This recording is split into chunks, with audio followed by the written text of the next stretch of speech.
Novak Jovic had always been a figure that sparked both admiration and controversy in the tennis world.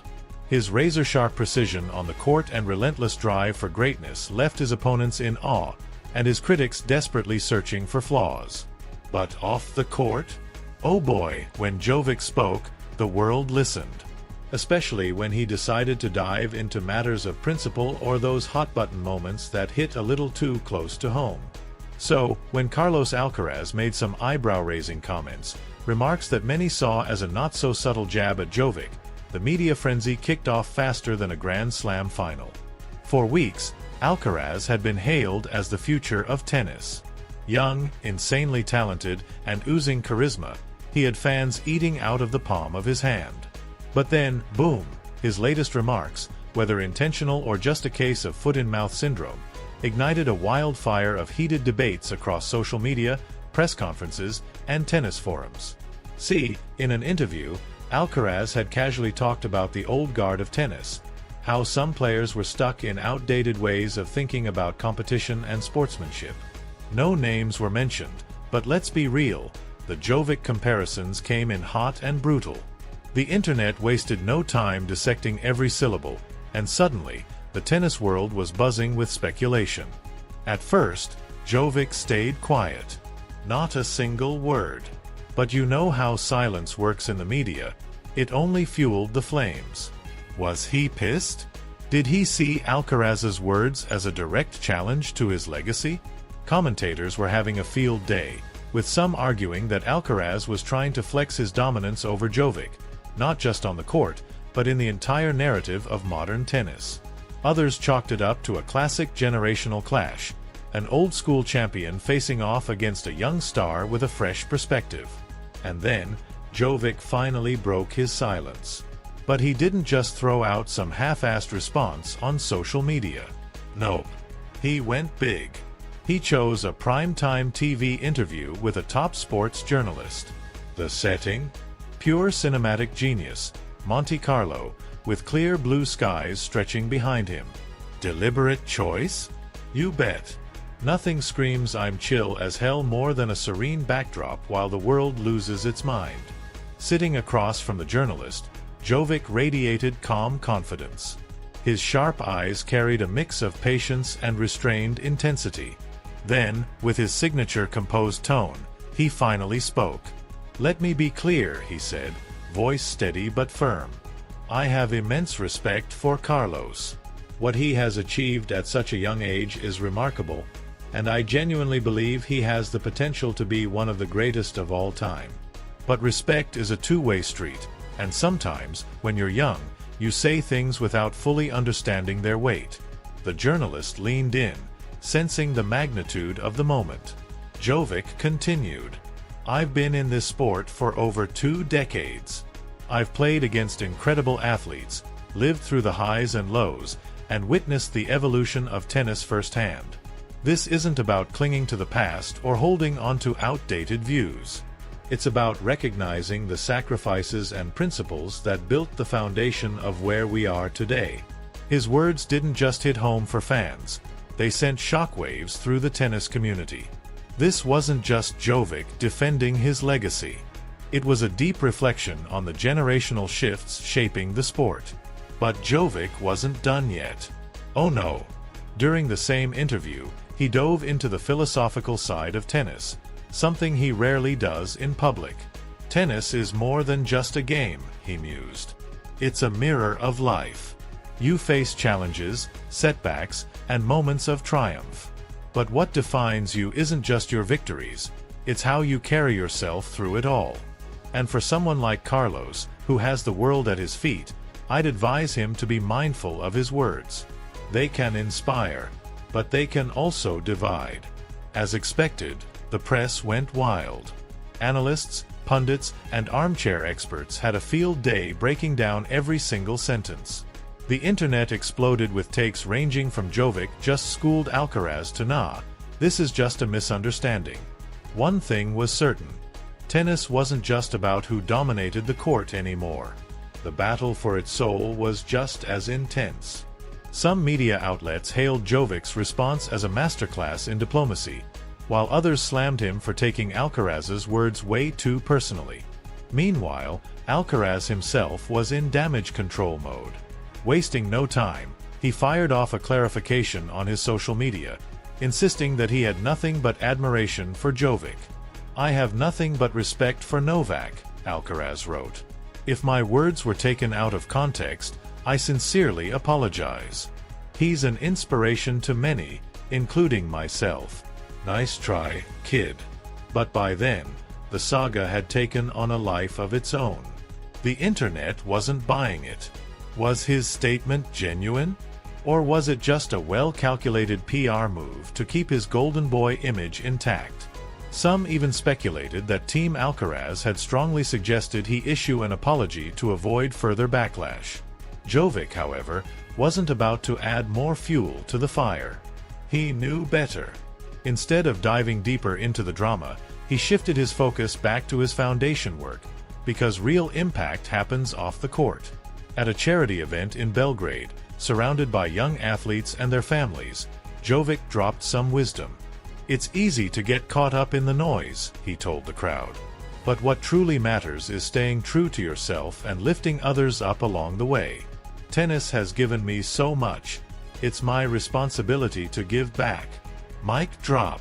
As weeks turned into months, the controversy faded, buried under a pile of new headlines and the relentless pace of the tennis season.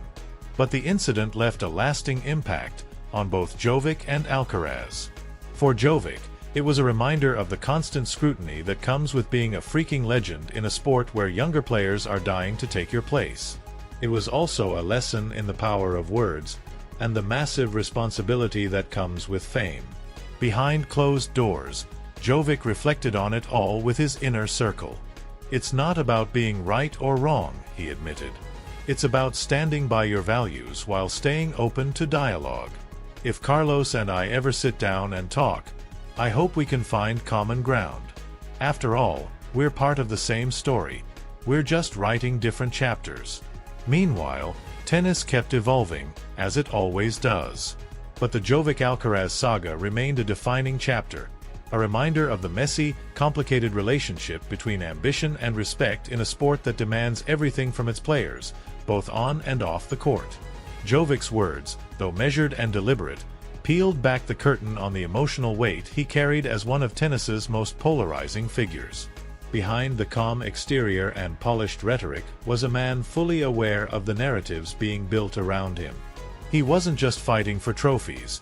He was fighting for recognition in an era dominated by Federer and Nadal. And now, with Alcaraz's meteoric rise, there was an undeniable shift happening. The golden boy status was being passed on once again. And this time, it felt like Jovic wasn't getting the respect he deserved. Off camera, Jovic reportedly discussed the controversy with his team. His longtime confidants, especially his outspoken, no-nonsense coach Goran Ivanovic, stood by him. "This is bigger than just you and Carlos," Ivanovic allegedly told him. "This is about the values we want to pass on to the next generation of players. You can't control what people say, but you sure as hell can control how you respond." And Jovic wasn't alone. The tennis world took notice. Former players and analysts rushed to his defense, praising not just his on-court achievements but his long-standing efforts to push for fairness in the sport. "Novak has been the voice of the players for years," one commentator said during a live broadcast. "From fighting for better conditions for lower-ranked players to challenging the status quo, he's never been afraid to take a stand. This isn't about being overly sensitive. It's about respect." Fans, of course, had their own takes. Tennis forums exploded with debates. "Alcaraz grew up idolizing Rafa and Federer," one fan wrote. "Jovic came onto the scene later, and maybe he just doesn't realize how much Novak has done for the sport. It's not just about winning. It's about leaving tennis better than you found it." Others, however, sided with Alcaraz. "Carlos isn't wrong for calling for change," another fan countered. "Every generation brings something new. Novak might be a little too stuck in his ways. Maybe it's time for a fresh perspective." Amid the chaos, Jovic's real support system never wavered: his family. His wife, Yelena, wasn't one to stay silent. Known for her thoughtful social media posts and advocacy work, she shared a cryptic yet pointed message on Instagram. Respect is the foundation of any meaningful relationship, whether between people, generations, or cultures. Let's not lose sight of that in all the noise. Boom. Thousands of likes. Endless comments. Was it a direct shot at Alcaraz? Or just a broader reflection on the situation? Either way, the internet ate it up. Jovic's kids were too young to grasp the full soap opera unfolding in the media, but they remained his biggest supporters. After the interview, he was spotted playing soccer with his son, Stefan, in their backyard, laughing, free, momentarily escaping the suffocating weight of public scrutiny. Because at the end of the day, that's what truly mattered. But the media? They weren't letting go that easily. Articles and op-eds flooded the internet, with headlines ranging from Alcaraz versus Jovic, the generational clash tennis didn't see coming, to Jovic's legacy under fire amid rising stars' comments. Some even speculated on the psychological toll the incident might be taking on Jovic. Because in the world of tennis, the battle for dominance isn't just fought with rackets. It's fought with words, reputations, and the never-ending tug-of-war between the old and the new. He thrives under pressure, a columnist noted. But this isn't the kind of challenge you can crush with a killer forehand or a slick backhand.